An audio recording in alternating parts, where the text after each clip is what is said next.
Hola a todos y todas, soy Julia, profesora de Química del Centro de Estudios Luis Vives.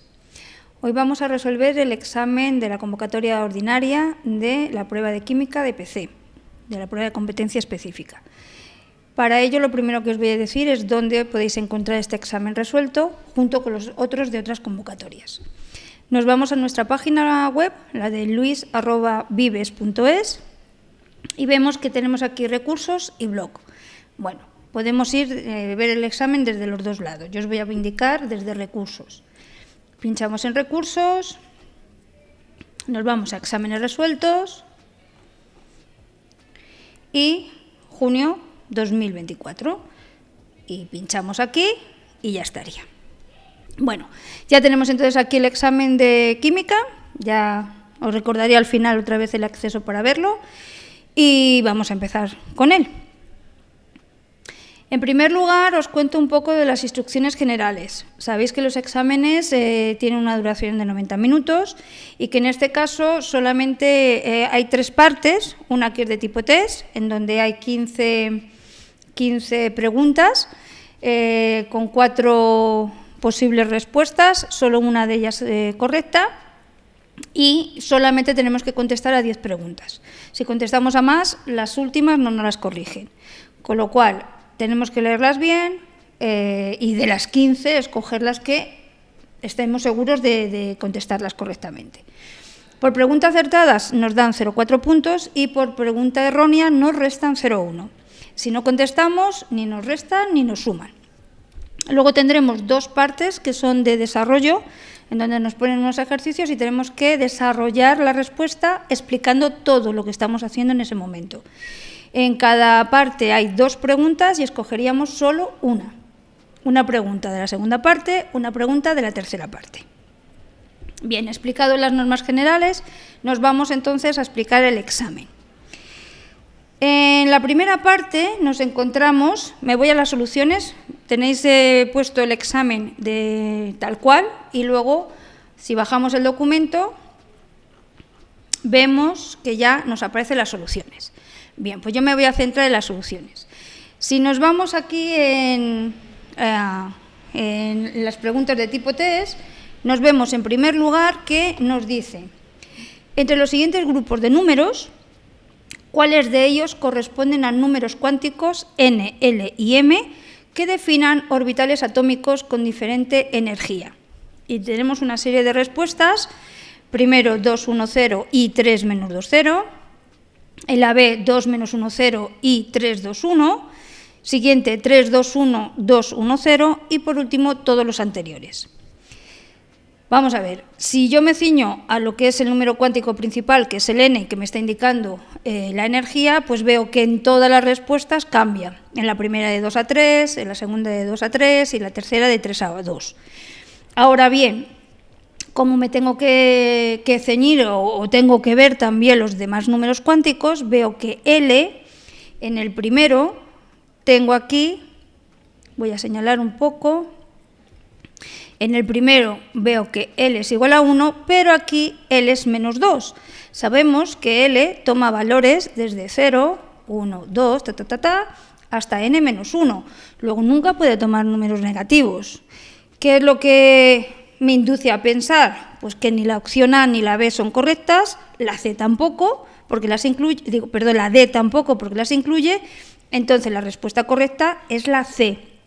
Entonces sí que vemos un cambio de energía porque tenemos n igual a 3 y luego n igual a 2, L igual a 2 y luego L igual a 1. O sea que la respuesta correcta sería esta, más que nada porque las dos anteriores, A y B, L no corresponde con un número real.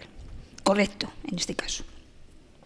Bien, la segunda pregunta nos dice que es sobre los siguientes compuestos, fluoruro de litio, difluoruro de oxígeno y difluoruro, indique la respuesta correcta.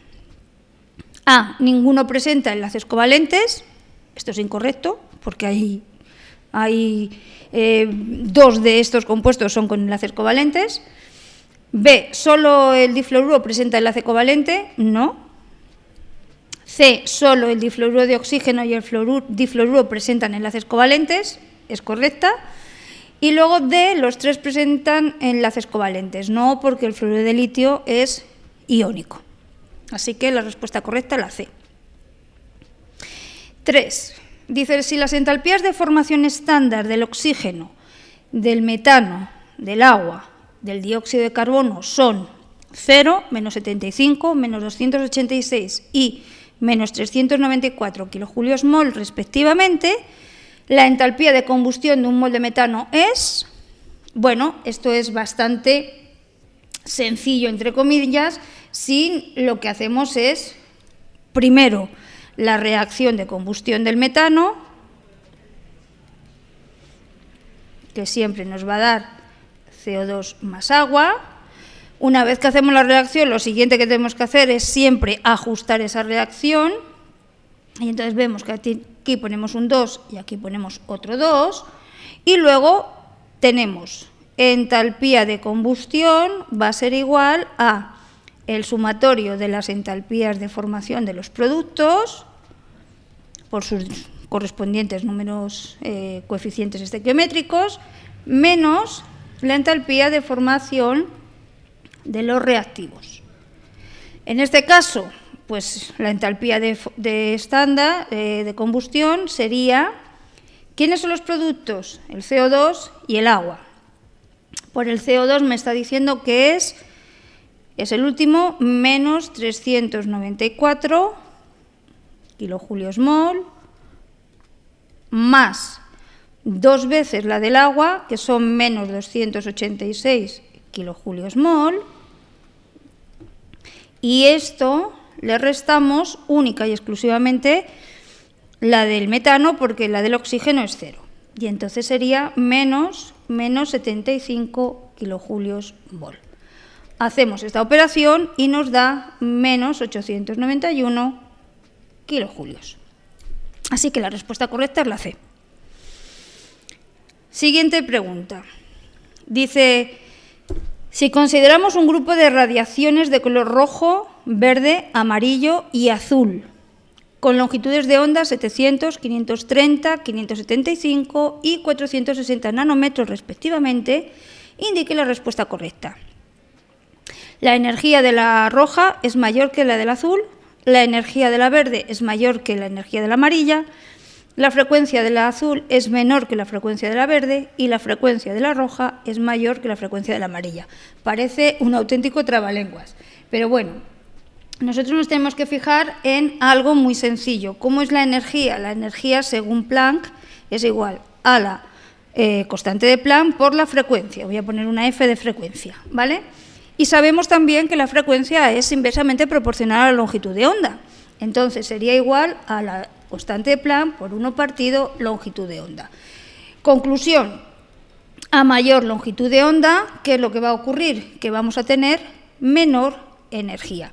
Así que la energía de la verde, que son 530 nanómetros, tiene mayor energía que la de la amarilla, que son 575. Bueno, pues esta sería la correcta. 5. Dice, dada la siguiente reacción, agua más monóxido de carbono nos va a dar dióxido de carbono o hidrógeno, para la cual la constante de equilibrio es 0,2 a 1473 Kelvin. ¿Cuál es el valor de la K sub P a la misma temperatura?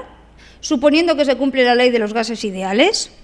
Bueno, pues lo primero que tengo que hacer me dan una serie de resultados. Yo en estos ejercicios siempre hago lo mismo. Si estáis decididos a hacer estas preguntas, hacedlas, porque sabéis hacerlo. Es un ejercicio relativamente corto que se puede hacer fácil. Entonces, si el resultado que os da encaja con alguna de las respuestas, es la correcta. No estéis buscando que encaje la respuesta, porque a lo mejor ese camino no es el más correcto. Yo lo que hago es coger efectivamente y separar la reacción, ¿vale? Compruebo en primer lugar si está ajustada y veo 2 hidrógenos, 2 hidrógenos, un carbono y 2, 2. Entonces, lo que hago yo es ver la variación de moles. La variación de moles son los moles de los productos, que es 1 más 1, menos la de los reactivos, que es 1 más 1. Todos están en fase gaseosa, con lo cual puedo hacer esta operación. Y me da que es igual a 0. A partir de ahí, Digo, ¿cómo puedo relacionar las dos constantes, la K sub C y la K sub P? Bien, pues la K sub P sabemos que es igual a la K sub C por R y por T y por variación de moles. En este caso la variación de moles me ha dado 0, entonces K sub C por R y T elevado a 0 es igual a la K sub C. Por lo tanto, el valor correcto es la B, 0,2.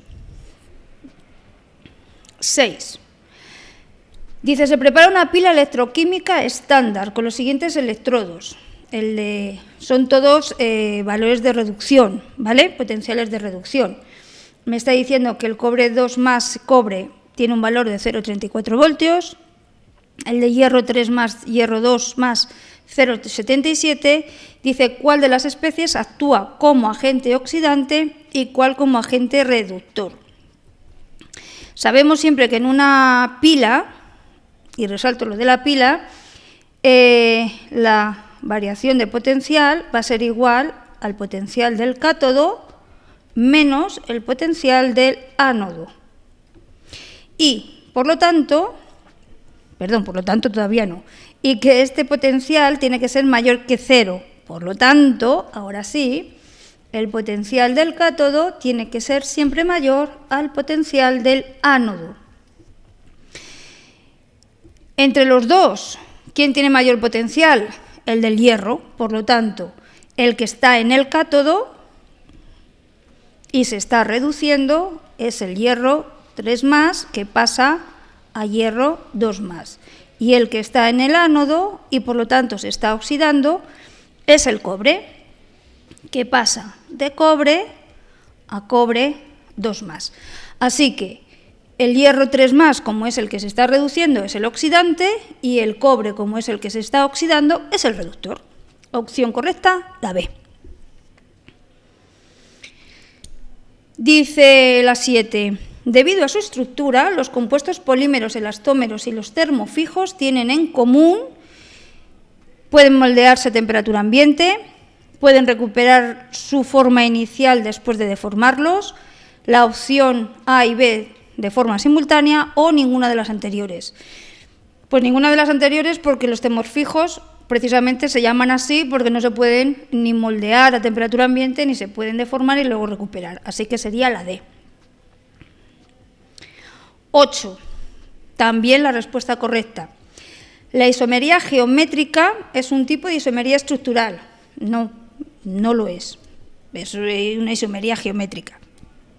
B. La libre rotación alrededor de un doble enlace da lugar a isómeros geométricos. No exactamente, porque hay algunos que aunque tengan doble enlace, por ejemplo, os pongo un ejemplo. Si yo tengo esto, el giro no me va a hacer que tenga una geometría geométrica, cis o trans.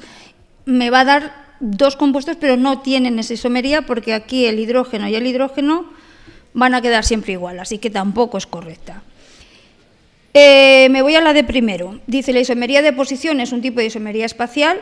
No, es estructural, así que aunque solo sea por descarte, que no lo es solamente por descarte, sino que es verdad, el efecto mesómero resulta de la resonancia de los electrones. Correcta, la 8. Bueno, nos vamos a la siguiente.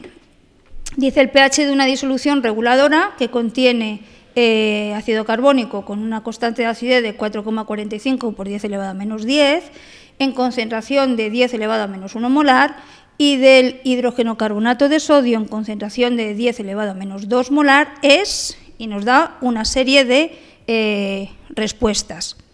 Bien, pues para este tenemos que hacer unas cuantas operaciones. Entonces, como tenemos que hacer unas poquitas operaciones, a ver, es una disolución reguladora. Unas cuantas operaciones no es que sean muchas, pero sí que tenemos que ver tenemos que acordarnos de una fórmula que nos relaciona un ácido, que en este caso es débil, con una sal, ¿vale? Y entonces, con una base, en este caso, sale hidrógeno carbonato de sodio, y sería que el pH es igual a la pKa más el logaritmo de la concentración de la sal partido por la concentración del ácido. Sabiendo esto, bueno, también tenemos que saber que, por otro lado, que la P K sub A es igual a menos el logaritmo de la K sub A. Bueno, tendríamos que hacer alguna operación. Primero tendríamos que hallar la P K sub A. La P K sub A es igual a menos el logaritmo de 4,45 por 10 elevado a menos 7. Esto lo que nos dé. Y a este resultado menos el logaritmo de 4,45 por 10 elevado a menos 7 más el logaritmo de la concentración de la sal, que me la están dando, que es 10 elevado a menos 2 partido de la del ácido, que es 10 elevado a menos 1, nos da un valor aproximado de 5,35. Ese valor está dentro de las opciones, pues esa es la correcta. 10. En este caso vamos a ver que esta pregunta también, aun siendo de tipo test, tiene su elaboración, ¿vale? Y nos dice, si a 500 mililitros de agua a la misma temperatura que el carbonato de calcio, cuyo peso molecular es 100,1 gramos mol, presenta una solubilidad de 6,93 por 10 elevado a menos 3 gramos litro, le añadimos 5 por 10 elevado a menos 3 moles de calcio 2 más y 5 por 10 elevado a menos 3 moles de carbonato, tendremos... Bien, para ver esto me voy a acercar a la pizarra porque aquí ya no tengo espacio para explicarlo bien. Entonces voy a abrir la pizarra, aquí. Y entonces yo digo, vamos a ver. Digo, la solubilidad, ¿cuál sería? Pues 6,93 por 10 elevado a menos 3 gramos litro, yo la voy a poner en mol litro, ¿vale? Entonces, decimos que un mol son 100,1 gramos. Se nos van los gramos y nos quedan mol litros, que nos da 6,92 por 10 elevado a menos 5 mol litro. Vale. Estamos añadimos, por un lado, 5 por 10 elevado a menos 3 moles de calcio 2 más y 5 por 10 elevado a menos 3 moles de el carbonato. Vale. En un volumen de 0,5 litros. Vale. ¿Cuál es la concentración del calcio 2 más? Pues va a ser el 5 por 10 elevado a menos 3 moles. Las unidades son importantísimas que las pongáis y que las vayáis arrastrando siempre. A ver, este es un ejercicio de tipo test que tampoco hay que poner el desarrollo, pero os ayuda en vuestra hoja de cálculo poner las unidades. Bueno, por 0,5 litros, y esto nos da 1 por 10 elevado a menos 2 molar. Evidentemente es la misma concentración que vamos a tener de carbonato, porque tenemos las mismas moles y los mismos litros, así que 1 por 10 elevado a menos 2 molar. Vale, bueno, pues entonces como las dos concentraciones son iguales, ahora lo que vamos a hacer es una cosa. Por un lado voy a hallar la K sub S, también llamada en algunas ocasiones Kp sub S, que sería igual a la concentración del calcio por la concentración del carbonato, pero en función de esta solubilidad. O sea, 6,92 por 10 elevado a menos 5 mol litro al cuadrado, porque sabemos que es lo mismo. Y nos da un valor aproximado de 4,79 por 10 elevado a menos 9. ¿Vale? Y ahora, en función de lo que hemos añadido, hallamos otro producto de solubilidad, que le voy a llamar P sub S, que sería exactamente lo mismo, pero con los valores de lo que hemos añadido, que sería 1 por 10 elevado a menos 2 molar al cuadrado, y nos da 1 por 10 elevado a menos 4 la molaridad. ¿Qué es lo que ocurre? Que ahora comparo y digo que si la K sub S es mayor que la P sub S, o si son iguales, o si es mayor. En este caso, como el P sub S es mayor que la K sub S, ¿qué es lo que decimos? Que hay un precipitado del carbonato de calcio. Me voy al resultado y digo, ¿cuáles son las soluciones que me dan? Recordamos que el P sub S es mayor que la K sub S que nos ha salido. Y decimos, ¿una disolución insaturada? No. ¿Una disolución saturada? No, porque tendrían que ser iguales. ¿Una disolución sobresaturada? Parece ser que sí, porque hay precipitado. Entonces, la correcta es la C. Bien. Nos vamos a la 11. Dice, indicar la respuesta correcta respecto a la expresión de la velocidad para la reacción metano más oxígeno, dióxido más agua, sin ajustar. Vamos a ver, entonces, ajustamos en primer lugar esto y, evidentemente, tenemos un carbono y un carbono, 4 hidrógeno, 4, y entonces aquí tenemos que ponerle un 2. Con respecto a la velocidad, voy a poner la expresión de todos, ¿vale? Para que lo veamos. Menos para los reactivos, porque están desapareciendo, sería la concentración del metano partido por el tiempo, es igual a menos la concentración del oxígeno partido de 2, que es su cociente estequiométrico, y el tiempo, y ahora aún más para los productos. Sería concentración de CO2 y más concentración del agua, 2 dt. De todas las opciones, ¿cuál es la correcta? Esta, porque las otras vemos que hay alguna cosita que no es correcto. Así que la respuesta correcta sería la A. Vale. Seguimos. 12.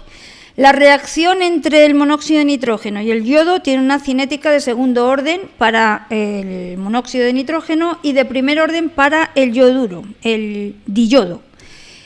¿Cómo cambiará la velocidad de reacción si la cantidad del monóxido de nitrógeno se duplica y la del diyodo se triplica?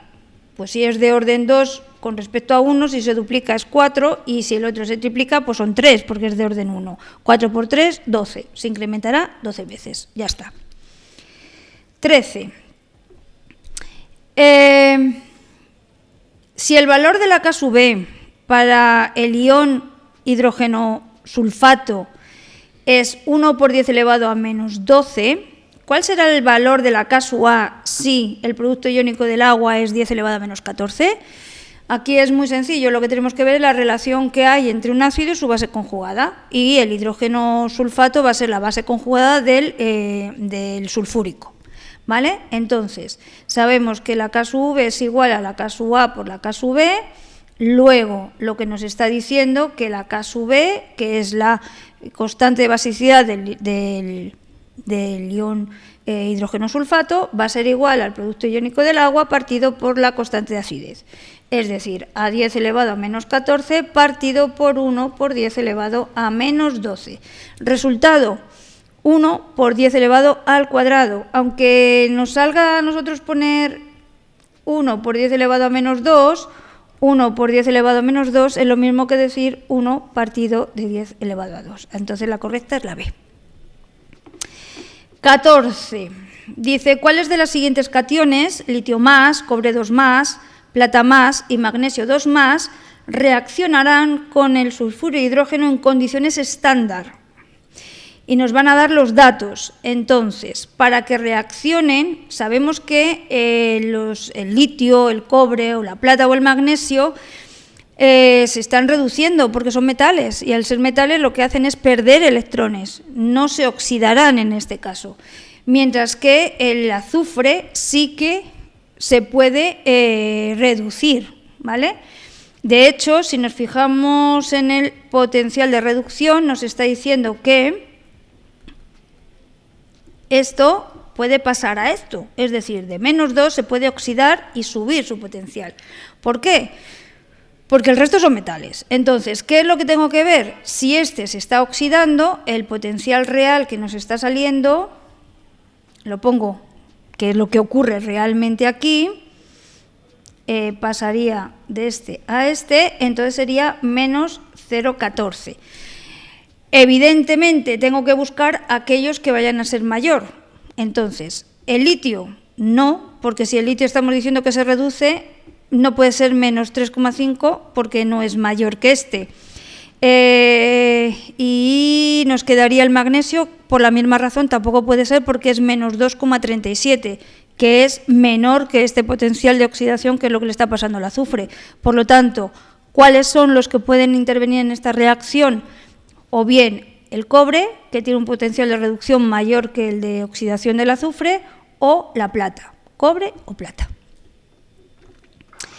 Y ya por último el 15, dice, con respecto a la reacción del carbono más un medio de oxígeno gaseoso más el monóxido de carbono gaseoso, con una entalpía negativa de menos 110,9 kilojulios, lo que me está indicando que es una reacción exotérmica, dice, indicar la respuesta correcta. Al aumentar la temperatura, el sistema se desplazaría hacia la formación del monóxido. No, porque es una reacción exotérmica y por lo tanto va a ir en contra, digamos, para el lado contrario. Dice, al disminuir el volumen de reacción, el sistema se desplazaría hacia la formación del monóxido de carbono.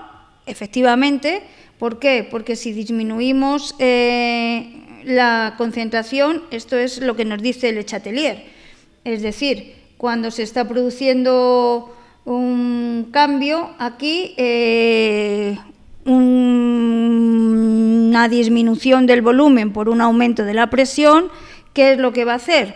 Que disminuye también la concentración y al disminuir la concentración se va a ir hacia donde hay más moles gaseosos. ¿Y dónde es donde hay más moles gaseosos? Pues aquí tengo un gas y aquí solo tengo otro gas, porque esto es un sólido. Por lo tanto, como aquí tengo medio mol de gas y aquí tengo un mol de gas, pues irá hacia la formación del monóxido de carbono. Las otras dos las podemos leer, pero la respuesta correcta es la B. Bien, hemos terminado con la parte de tipo test. Ahora nos iríamos a la parte de desarrollo. En la parte de desarrollo, como siempre os digo, es interesante que leamos las dos preguntas bien, en profundidad, y luego escogemos una de ellas. ¿Por qué? Porque solo podemos escoger una y tenemos que hacerlo muy bien. Entonces, lo ideal en un examen, os repito, es leer las dos preguntas y una vez que las hemos leído, escoger la que corresponda.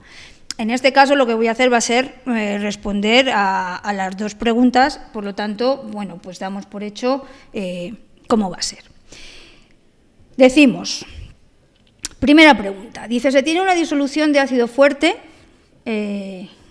clorhídrico, de concentración 0,12 molar, y nos dan las masas relativas del oxígeno, del hidrógeno y del calcio. Nos dice que calculemos el pH de la disolución. Bueno, luego nos dice qué volumen de una disolución de hidróxido de calcio 0,15 molar será necesario añadir a 0,5 litros de la disolución inicial de clorhídrico 0,12 molar para alcanzar una concentración de protones en exceso oxonios de 10 elevado a menos 2 molar en la disolución resultante. Y en la C, ahí pone F, pero es una C, nos dice que cuántos gramos de hidróxido de calcio son necesarios para neutralizar 2 litros de la disolución anterior de clorhídrico 0,12 molar. Bueno, es un ácido fuerte, eso significa que se disocia por completo, es decir, que apenas hay equilibrio. Si hubiéramos puesto una doble flecha, la flechita de retorno sería muy pequeñita. Lo cual quiere decir que la concentración inicial que tendríamos de ácido va a ser la que vamos a tener luego tanto de protones como de iones cloruro. Y como sabemos que el pH es el logaritmo de la concentración menos el logaritmo de la concentración de protones, pues sustituimos datos y nos da un pH de 0,92. Vale. El apartado B es un poco más laborioso. En este caso nos dice que tenemos que vamos a añadir una cantidad de hidróxido de calcio, 0,15 molar, y que nos dicen que cuánto, qué volumen. Bueno, pues entonces nosotros lo que hacemos es que hacemos la reacción. Clorhídrico más hidróxido de calcio nos va a dar cloruro de calcio más 2 de agua. Ya está ajustada. El hidróxido de calcio también es una base fuerte, entonces la podemos disociar en calcio 2 más y en 2 hidróxidos. El clorhídrico, por su parte, ya sabemos que es un ácido fuerte, entonces lo disociamos en protones y cloruro. Ahora bien, vamos a ver esa concentración de protones que tenemos al principio, 0,12 molar, y entonces el número de moles, ya sabemos que como la molaridad es igual al número de moles partido por el volumen, pues el número de moles va a ser igual a la molaridad por el volumen. Y nos da 0,06 moles. Por otra parte, si estamos uniendo esos dos, quiere decir que la concentración de fluoruro, como nos va a quedar, nos va a sobrar aquí, nos sobra esta cantidad, la cantidad de protones va a ser los 10 elevado a menos 2. Pero esos 10 elevado a menos 2 es, volvemos a poner, moles por el volumen, que no sabemos cuál es el volumen final, porque no sabemos el volumen de hidróxido de calcio que estamos metiendo. ¿Cuál va a ser el volumen final? Pues este volumen que nos están pidiendo todo el rato, más el inicial que teníamos de 0,5. Bueno, ¿cuál es el número de moles de hidróxido de calcio? Volvemos a tenerlo, el 0,15 por el volumen, y el número de moles de hidróxido que vamos a neutralizar serán 2 por la estequiometría, 0,15 por el volumen, es decir, 0,3 por el volumen que estamos introduciendo. Al final, pues como sabemos, 0,06 menos 0,3 por el volumen, porque tenemos hidrógenos en exceso, entonces tendríamos esta cantidad menos la cantidad que estamos neutralizando, va a ser igual a este número de moles finales que tenemos. Nos sale una ecuación de primer grado y, bueno, pues lo resolvemos y al final nos sale un volumen de 0,177 litros, que es igual a 177 mililitros. Es decir, lo que estamos viendo es que es una reacción en donde no se neutraliza por completo el ácido porque hay menos cantidad de moles de base que de ácido. Entonces, lo que estamos viendo es que para que me quede una concentración de hidróxidos, perdón, de oxonios, tengo que poner una cantidad de volumen inferior de la base. Y entonces, bueno, pues ajustamos esas cantidades y con una ecuación de primer orden se saca el ejercicio. Es una parte laboriosa, es cierto. Y luego aquí nos dice que cuántos gramos de hidróxido de calcio son necesarios para neutralizar. Pues más o menos hacemos igual, hacemos la reacción de neutralización y vemos la cantidad de moles que tenemos que neutralizar. El número de moles en este caso sería lo mismo, la molaridad por el volumen, siendo el volumen ahora 2 litros. Entonces, la cantidad de moles que tenemos que vamos a neutralizar del clorhídrico son 0,24. Por la estequiometría vemos que es 2:1, luego si necesito el doble de ácido que de base, pues si tenemos 0,24 moles de ácido, pues tendremos la mitad de la base, 0,12 moles.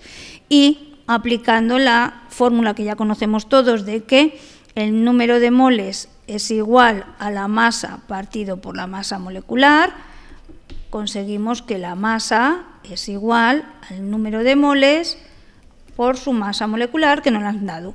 Y bueno, como nos dan los datos de masas atómicas de calcio, oxígeno e hidrógeno, lo calculamos y nos sale una masa de 8,88 gramos. Nos vamos al ejercicio 2 del segundo bloque o la segunda parte.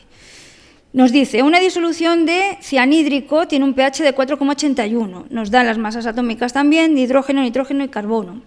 Nos dice que si la concentración del ácido en el equilibrio es de 13,97 gramos litro, calcule la constante de acidez del ácido, que determine el grado de disociación del ácido en esta disolución y que escriba la expresión de la constante de equilibrio de la reacción que resulta de mezclar una disolución de cianhídrico con una disolución de acetato de sodio en función de los compuestos que participan en ella.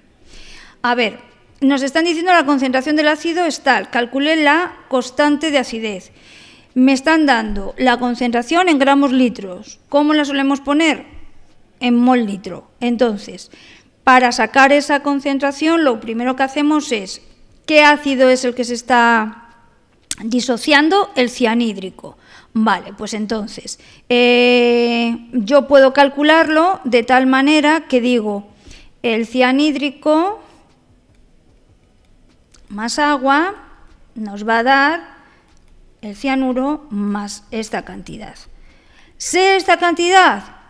Sí lo puedo sacar, ¿vale? ¿Por qué? Porque me están diciendo que el pH es 4,81 y si el pH es igual a menos el logaritmo de la concentración de protones, la concentración de protones va a ser igual a 10 elevado a menos el pH. Luego, la concentración de protones será 10 elevado a menos 4,81 y, por lo tanto, la molaridad en este caso va a ser esto por su masa molecular, que lo calculamos a partir de las masas atómicas y nos da 0,498 molar. En la tabla ponemos estos datos que hemos conseguido y la constante de acidez, que va a ser pues la concentración de los dos iones correspondientes, protones y cianuro, partido por la concentración. La concentración es esta la que acabamos de sacar y, por lo tanto, ya tenemos la constante de acidez, porque esta concentración es la que nos estaban dando al principio y las concentraciones de los cianuro e hidrógeno pues las sacamos de aquí. Así que la constante de acidez, utilizando la fórmula de la acidez. En la segunda parte me dice que determina el grado de disociación. Pues fijaos, si la concentración de cianuro o la concentración de protones en exceso decimos que es igual y en vez de poner moles ponemos concentraciones, pues yo digo que es la concentración inicial por el grado de disociación. Y esto va a ser igual a 10 elevado a menos 4,81. Conclusión, sustituimos el valor de esa cantidad, la concentración inicial ya sabíamos cuál era y, por lo tanto, va a ser igual a la concentración, por ejemplo, de oxonios partido por la concentración inicial. O hacemos hay muchas maneras de resolver un ejercicio siempre que tenga coherencia. O me ciño solamente a eso o me ciño a la cantidad de concentración que hay de cianhídrico, que sería igual a la concentración inicial por 1 partido alfa, que me da lo mismo. Es decir, que yo cojo y aquí pongo la concentración que nos ha salido antes, 10 elevado a menos 4,81, partido por la inicial, que sería 4,81 por 10 elevado a menos 10, y el resultado nos da una disociación pequeñísima, 3,1 por 10 elevado a menos 5, que lo podemos poner en tanto por ciento y es multiplicar por 100 y nos sigue dando una cantidad muy pequeña, 3,1 por 10 elevado a menos 3%. Y luego, ya por último, nos dice que escribamos la expresión de la constante de equilibrio de la reacción que resulta de mezclar esa disolución de cianhídrico con una de acetato de sodio. ¿Vale? ¿Qué es lo que hacemos? La reacción. Y vemos que este cianhídrico es un ácido muy débil, que apenas se ha disociado. Entonces, la sal que nos ha salido se va a disociar en sodio y acetato. Este acetato procede de un ácido también que es débil, ¿vale? Perdón, que este no es. Estaba poniendo la fórmula de otro ácido, ¿vale? Que es este de aquí. Ahora sí. Vale.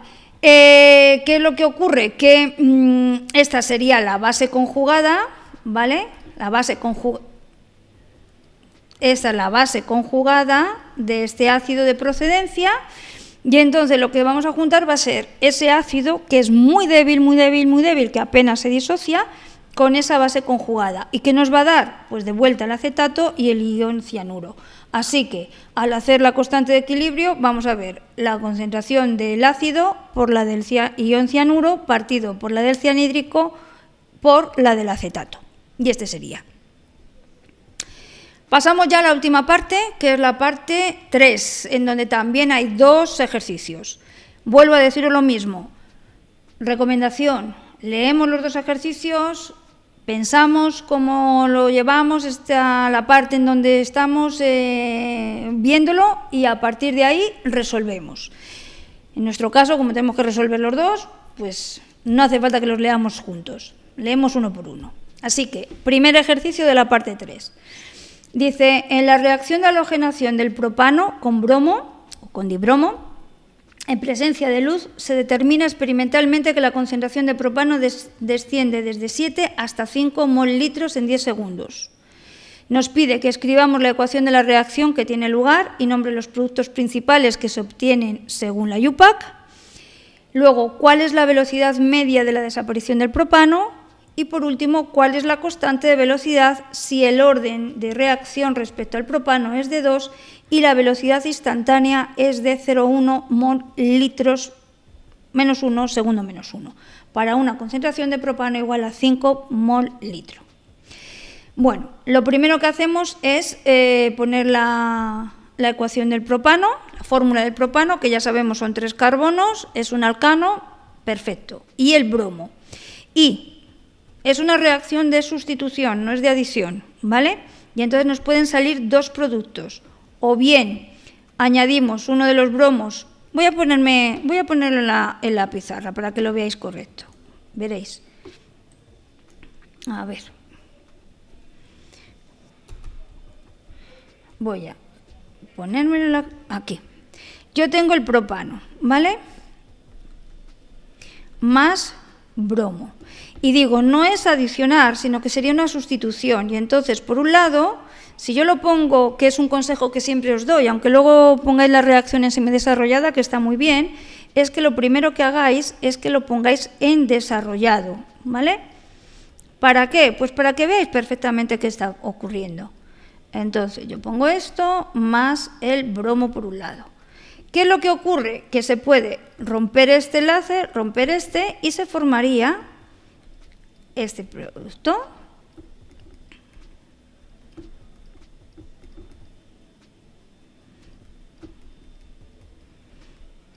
Más este otro.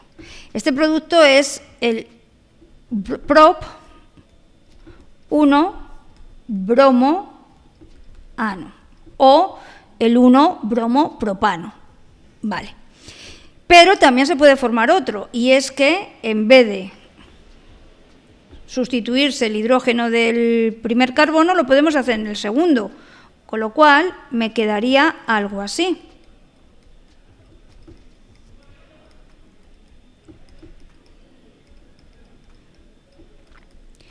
En ambos casos sale el bromhídrico, ¿vale? Y entonces este sería el propa o el 2-propano.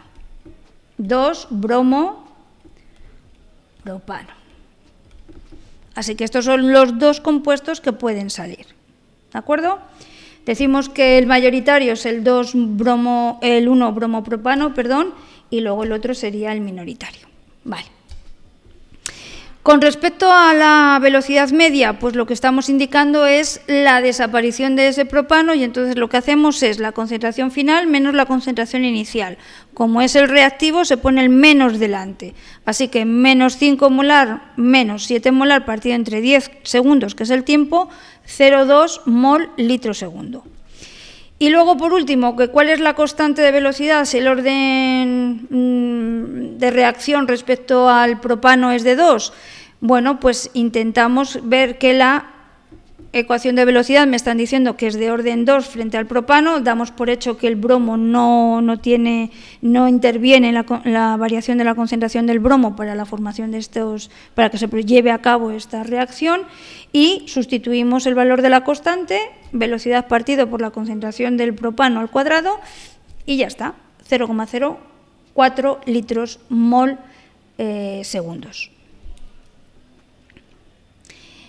Bueno, y ya el último ejercicio. Dice, dados los elementos de los números atómicos Z6, 9, 14 y 17, escribir la configuración, decir el periodo y grupo al que corresponden y ordenarlos en orden creciente de electronegatividad. Bueno, esto es el ejercicio más asequible de todos, en donde vemos que hacemos las configuraciones según ese diagrama de Müller que ya conocemos todos también.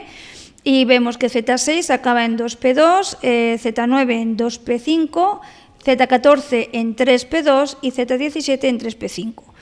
Por lo tanto, el Z igual a 6 pertenece al periodo 2 y grupo 14.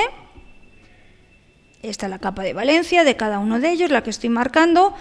Podemos poner en números romanos, es la notación que se utilizaba antes y todavía se sigue utilizando en algunos centros, pero bueno, también podemos poner que es el grupo 14, da igual.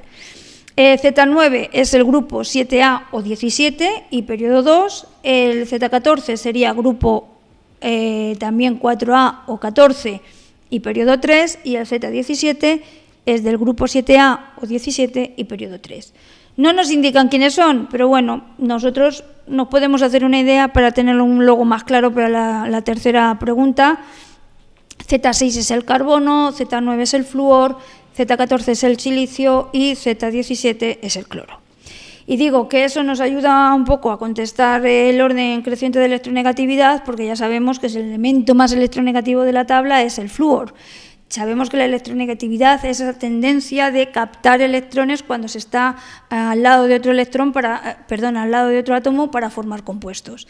Entonces, el más electronegativo de todos es el flúor, porque en su última capa tiene 7 electrones, con captar un electrón ya alcanzaría la configuración de gas noble. Encima está el primero de su periodo, con lo cual el núcleo está muy cerca de ese electrón que va a atrapar del otro elemento, y la carga efectiva del núcleo es muy fuerte, con lo cual vamos a tener que el flúor es el más electronegativo. ¿Y quién va a ser el menos? El que esté más alejado. Luego estaría el más alejado dentro del grupo de los halógenos.